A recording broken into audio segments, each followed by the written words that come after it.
یہ تمہارا پیچھا چھوڑنے والے نہیں ہیں. سمجھ آ رہی ہے میری بات کی؟ اور یہ وہ لوگ ہیں, آپ نے اگر پرسوں کی ویڈیو دیکھی ہو, اگر آپ نے آنکھیں کھول کے دیکھی ہوں, نہیں تو میرے پاس ہے, مجھے بتانا, میں تمہیں دکھا دوں گا.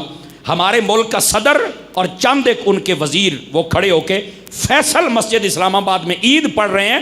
انہیں پتہ ہی نہیں ہے کہ ہم نے عید کی تکبیر کہنی کیسے ہے. یہ میں ویڈیو, یہ وہ لوگ ہیں جو تمہارے ملک کے پریزیڈنٹ ہیں. جب وہ اتنے بے دین اور بے غیرت ہیں, آپ بتاؤ وہ تو اسلام کا جھنڈا بلند کریں گے نا؟ یہ لوگ کبھی نہیں کر سکتے. یہ ہاتھی کے دانت کھانے کے اور دکھانے کے, اور یہ کمینہ صفت لوگ ہوتے ہیں. ان کا اسلام سے کوئی تعلق نہیں. اسلام سے تعلق ہوتا تو ایاک نعبد و ایاک نستعین کے بعد 126 دن کنجریاں نہ ناچتیں, بلکہ ایاک نعبد و ایاک نستعین کے بعد اہدنا الصراط المستقیم پڑھا جاتا. سمجھ آئی؟ یہ بد دین قسم کے لوگ ہیں. پتہ نہیں یہ کون سی نسل ہے جو ہمارے اوپر مسلط کر دی گئی ہے. اور حضور نے فرمایا تھا, یہ بات بھی کان کھول کے سنیں ذرا آپ حضرات. بڑا شوق ہوتا ہے نا سیاست کے دنوں میں گہما گہمی اور بڑے تمبوؤں میں بیٹھتے ہو, بوتلیں پیتے ہو. غور سے سنو. نبی کریم علیہ السلام نے فرمایا تھا, جب لوگ دین اور قرآن سے دور ہو جائیں گے اور اپنے علماء سے نفرت کریں گے, تو فرمایا اس وقت ہوگا کیا؟ اللہ تعالیٰ ان کے اوپر ظالم بادشاہ مسلط کرے گا. اور اس کی سب سے بڑی نشانی کیا ہوگی؟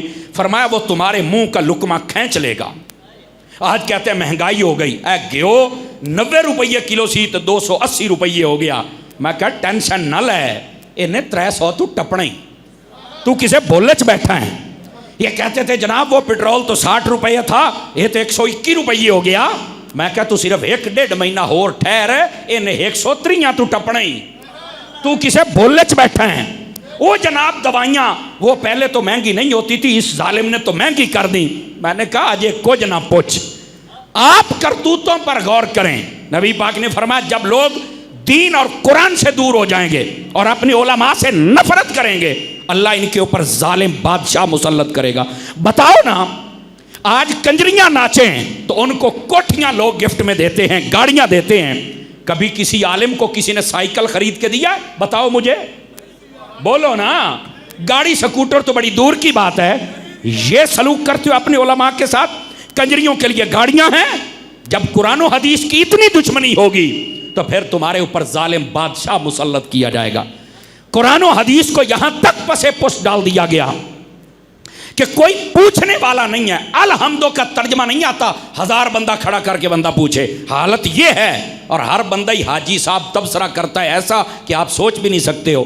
میں نے کہا جب حالت یہ ہو جائے اس کے بعد پھر یہ ظالم بادشاہ ہی مسلط ہوں گے.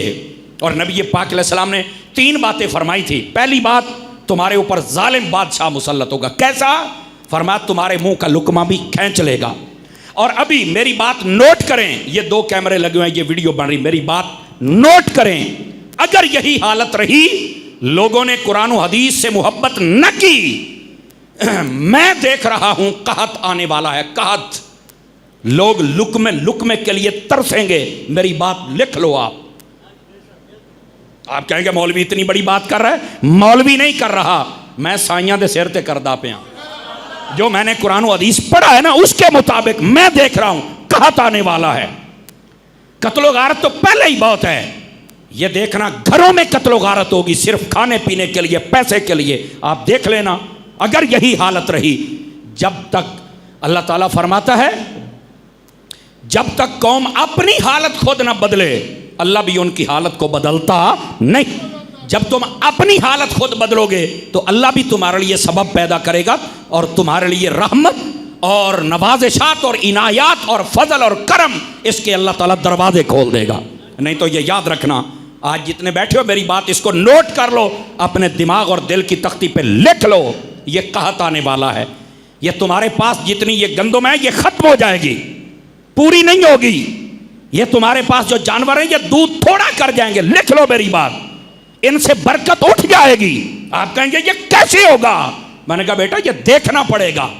جب اللہ اپنے جبر کا اظہار فرماتا ہے تو سارے سبب بندے کے ضائع ہو جاتے ہیں. اس وقت اللہ تعالیٰ پھر بندوں کو سزا دیتا ہے. اور فرمایا جب ایسی صورتحال ہو جائے اللہ اس قوم کے نیکوں کی دعا بھی قبول نہیں فرماتا ہے.